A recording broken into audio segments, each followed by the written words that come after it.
আমার পাসপোর্টের 6 মাসের নিচে মেয়াদ শেষ, অনেক আগের কথা, পাসপোর্টটা রিনিউ করতে হবে।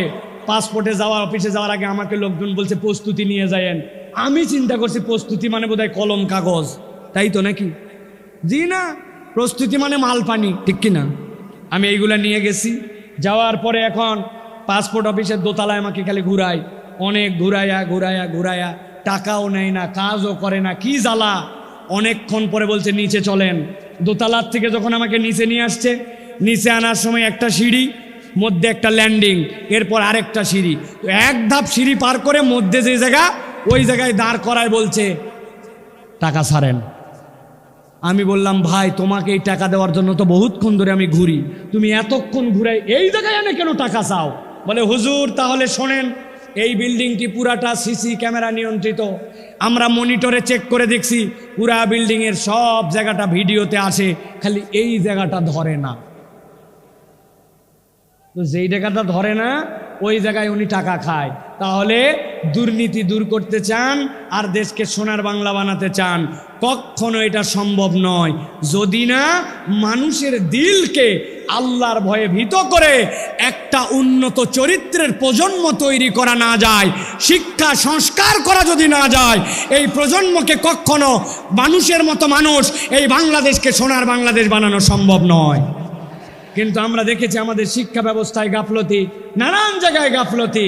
এইগুলা আসলে কার কাছে আমরা বলবো আর কে যেন কথা শুনবে, এইরকম একটা অবস্থা হয়ে যাচ্ছে। এই জন্য আমরা স্পষ্ট কণ্ঠে বলতে চাই, বাংলাদেশকে যারা সোনার বাংলাদেশ বানাতে চান, আপনাদেরকে কোরআন হাদিসের শিক্ষায় এই জনগোষ্ঠীকে শিক্ষিত করতে হবে, এর কোনো বিকল্প নাই, ঠিক কিনা? আল্লাহ রাব্বুল আলামিন সর্বশেষ বলছেন 5 নম্বরে তোমাদের জন্য, যারা ক্ষমা পেতে চাও তোমাদের উপায়টা হচ্ছে 5 নম্বরে। 1 নম্বর ঈমান ও নেক আমল, 2 নম্বর আল্লাহর কাছে ক্ষমা চাওয়া, 3 নম্বর তওবা, 4 নম্বর তাকওয়া অর্জন, 5 নম্বর আল্লাহর জন্য দান খয়রাত করা। কি করা বলেন না, কি করা? আমরা কৃপণের কৃপণ হয়ে গেছি, আমাদের হাত খোলে না। আপনাদের এলাকায় খবর নিয়ে দেখবেন, মসজিদে আপনাদের জুমার দিনে মুসল্লি 200 জন, প্রত্যেকটা মুসল্লি যদি 20 টাকা করে দেয়, মসজিদে 4000 টাকা হয়। 4 জুমা মিলাইয়া মসজিদে একটা ভালো ফান্ডিং হয়ে যায় 20,000 টাকার। মসজিদ কারো দিকে তাকাতে হয় না। কিন্তু আমাদের মুসল্লিদের অবস্থা এমন, মসজিদে সেরা টাকা দেয়, একটা টাকা পকেটের থেকে বের হয় না। আপনি যদি ক্ষমা পেতে চান আপনাকে দান খয়রাত করতে হবে। দান খয়রাত না করলে ক্ষমা পাওয়া যায় না। দান খয়রাত ক্ষমা প্রাপ্তির মাধ্যম। আমি ছোট্ট 2টা হাদিস বলে শেষ করে দিব। এক মহিলা নবীজির কাছে আসলো, আসার পরে নবীজির জন্য একটা বুর্দা নিয়ে আসলো। বুর্দা মানে এমন একটা চাদর, পাশ দিয়ে ঝালর লাগানো। মহিলাটা ইয়ামেন থেকে সেই চাদর নিয়ে আসছে। সাহাবীরা বলছে নবী সাল্লাল্লাহু আলাইহি ওয়াসাল্লামের কাছে আসে যখন বলল হাযা হাদিয়াতুল লাকা ইয়া রাসূলুল্লাহ, নবীজি এমনভাবে হাত পেতে ওইটা নিলেন যেন কতই না তার প্রয়োজন। সম্মান জানায় নবীজি নিলেন। নেওয়ার পরে নবীজি গায়ে দিলেন। সাহাবায়ে কেরাম বলছেন নবীজির গায়ে এত সুন্দর লাগছিল, এত সুন্দর ড্রেসে আমরা নবীকে খুব কমই দেখেছি। হঠাৎ করে একজন সাহাবী বলে ইয়া রাসূলুল্লাহ, আপনার চাদরটা আমাকে দেন। নবীজির সাথে সাথে উঠে বাড়ির মধ্যে চলে গেলেন। সাহাবীরা বুঝলেন নবীজি পুরাতন চাদর পরে নতুন চাদরটা ওই সাহাবীকে দিয়ে দিবেন। সাহাবায়ে কেরাম ওই সাহাবীকে বললেন তুমি এই কাজ করলে কেন? নবীজি দেখলেন না কত সুন্দর লাগতেছিল, কত আগ্রহ করে নিলেন, তুমি কেন এখনই চাইলে? ওই সাহাবী বলতেছেন ও আমার সাহাবীরা, চাদরের যে খুব বেশি আমার দরকার তাও না, কিন্তু আমি চেয়েছি নবীজি চাদরটা গায়ে দিয়েছেন, আর কেউ গায়ে দেয় নাই, ওই চাদরটা দিয়ে যেন আমার দাফন কাফন হয়, এই জন্য আমি চাদরটা চাইছি। ঠিক ঠিক নবীজি বাড়ির থেকে বের হয়েছে, তার হাতে চাদরটা তুলে দিলেন। আল্লাহ নবীর কাছে কেউ চেয়েছে আর ফেরত গেছে এরকম কোনো প্রমাণ নাই। এক মহিলা নবীজির জন্য কয়টা খেজুর আর একটা শশা নিয়ে আসছে। যাদের শরীরে এনার্জি পান না, শরীর ভালো হয় না, পেটের অসুবিধা নানান কিছু, আপনি শশা আর খেজুর মিলায় খাবেন, আল্লাহ চাইলে আপনার শরীরকে আল্লাহ চাঙ্গা বানায় দিবেন। নবীজি পছন্দ করতেন। ওই মহিলা নিয়ে আসছে এইটা, নবীজি এক বাটির খেজুর ঢেলে শশাটা ঢেলে নিয়ে নবীর কাছে যতগুলা স্বর্ণালঙ্কার ছিল সবগুলা তুলে বাটির মধ্যে ভরছেন, ভরে তার কাছে তুলে দিছেন। ওই মহিলা তো ঘাবড়ায় গেছে, কয় খেজুর আর শশার বিনিময়ে আল্লাহ নবী এত কিছু দিয়ে দিলেন। নবীজি সর্বোচ্চটা দেখাই দিয়ে গেছেন, উম্মতের কাছ থেকে কেউ যেন ফেরত না যায়। সুবহানাল্লাহ। অতএব আপনি যদি আল্লাহর কাছে ক্ষমা পেতে চান, দান খয়রাত আপনাকে বাড়াতে হবে। হযরত আলী কাররামাল্লাহু ওয়াজহাহু, তার অভ্যাস ছিল তিনি যদি আল্লাহর কাছে ইস্তেগফার তওবা করতেন, যতবার তওবা করতেন ততবার সাদাকা করতেন। নিয়ত করছি ফজরের নামাজ আর বাদ দিব না, কিন্তু বাদ হয়ে গেছে। তওবা করছি আল্লাহ আগামীকালকে থেকে ঠিক করব, কিন্তু 100 টাকা পানিশমেন্ট দিয়ে দিছি। আল্লাহর কাছে বলছে আর মিথ্যা কথা বলবো না, আবার ফট করে একটা মিথ্যা বের হয়ে গেছে। নিয়ত করছি 2 রাকাত নামাজ পড়বো আর 100 টাকা দান খয়রাত করব, তওবাও করছি সাদাকাও করছি। এটা আলী রাদিয়াল্লাহু তাআলা আনহুর চরিত্র ছিল।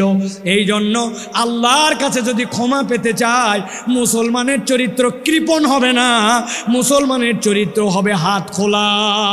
সুবহানাল্লাহ। একটা ফকিরের অনুভূতি বলে আজকের কথা শেষ করব। এক মালদার লোক, তার কাছে এক ফকির গেছে, যে বলছে কিছু দেন। ওই লোক পকেটে হাত দিয়ে দেখে মানি ব্যাগ নাই, বুক পকেটেও টাকা নাই, বিব্রত হয়ে গেছে। আরে আমি তো মানি ব্যাগ ছাড়া জামা নিয়ে বের হয়েছি। ফকির ডাক দিছে, ডাক দিয়ে গায়ে হাত দিছে, পিঠে হাত দিয়ে বলছে বাবারে, সত্যিকার কথা, পকেটে টাকা একদম নিয়ে বের হই নাই, ভুলে গেছি টাকা আনতে, মানি ব্যাগ আনতে মনে নাই, এই জন্য তোকে দিতে পারলাম না। বাবারে, এরপরে তুই চাইলে ইনশাল্লাহ তোকে দিব। এই কথা শুনে ওই ফকির দোয়া করতেছে ওই লোকের জন্য, আল্লাহ আপনাকে বারবার মানি ব্যাগ আর টাকা ছাড়া বের হওয়ার তৌফিক দান করুন। ওই লোক ঘাবড়ায় গেছে, কিরে আমার প্রতি কি রাগ করে এই কথা বললো নাকি, বদদোয়া করলো নাকি? যে কোনো একজন আজানের উত্তর দেন। আমার প্রতি রাগ করলো নাকি, বদদোয়া করলো নাকি? বলছে বাবা তুই এই কথা বললি কেন, যে বারবার আপনি মানি ব্যাগ ছাড়া বের হন? ও বলতেছে শোনেন, টাকা চাইলে তো কতকেই দেয়, ভালো মনে দেয়, খারাপ মনে দেয়, অনেক টাকা দেয়, কিন্তু আমরা যারা দরিদ্র মানুষ, হত দরিদ্র মানুষ, মানুষ আমাদের সাথে একটু সুন্দর করে কথা বলে না, কেউ একটু গায়ে হাত দিয়ে আদর করে কথা বলে না, টাকা চাইলে টাকাটা দেওয়ার সময় কেমন করে জানি দেয়। আমরা তো একটু ভালোবাসাও দাবি করি। তো আজকে আপনার পকেটে মানি ব্যাগ না থাকার কারণে যে গায়ে হাত দিয়া, মাথায় হাত দিয়ে আদর করে আপনি ভালোবাসা দিছেন, ওইটা আমরা অনেক বেশি দরকার। এই জন্য দোয়া করছি, আপনি মানি ব্যাগহীন আসেন, তাহলে আমি আদরটা অন্তত পাবো। বুঝেন, সব সময় সব অভাবী মিসকিন কেবলমাত্র আপনার কাছে টাকা পয়সার ডিমান্ড করে না, ভালোবাসা চায়, সুন্দর কথা চায়, আদর চায়, স্নেহ চায়। এটাও আল্লাহর পক্ষ থেকে বড় একটা দান হিসাবে বিবেচিত হবে। অতএব আচরণ সুন্দর করি, দান সাদাকা করার চেষ্টা করি। ক্ষমা প্রাপ্তির এই 4টা গুণ। আর প্রথমে আপনাদের কাছে বলেছি, আল্লাহর কাছে ক্ষমা প্রাপ্তির তালিকায় ওঠার জন্য, হেদায়েতের রাস্তা পাওয়ার জন্য 2টা সিঁড়ি। এই 2টার সমন্বয় করে যদি আমরা চলি, মৃত্যু আর জান্নাতের মধ্যে আমাদের কোনো বাধা থাকবে না আমরা তাহলে আল্লাহর কাছে এই কথাগুলি অনুযায়ী আমল করার চেষ্টা করব তো ইনশাআল্লাহ। আল্লাহ কবুল করবেন, আল্লাহুম্মা আমিন। হাযা মা ইনদি ওয়াল ইলমু ইনদাল্লাহ। সুবহানাকাল্লাহুম্মা বিহামদিকা আশহাদু আল্লা ইলাহা ইল্লা আনতা আস্তাগফিরুকা ওয়া আতুবু ইলাইক। ওয়াসসালামু আলাইকুম ওয়া রাহমাতুল্লাহি ওয়া বারাকাতুহু।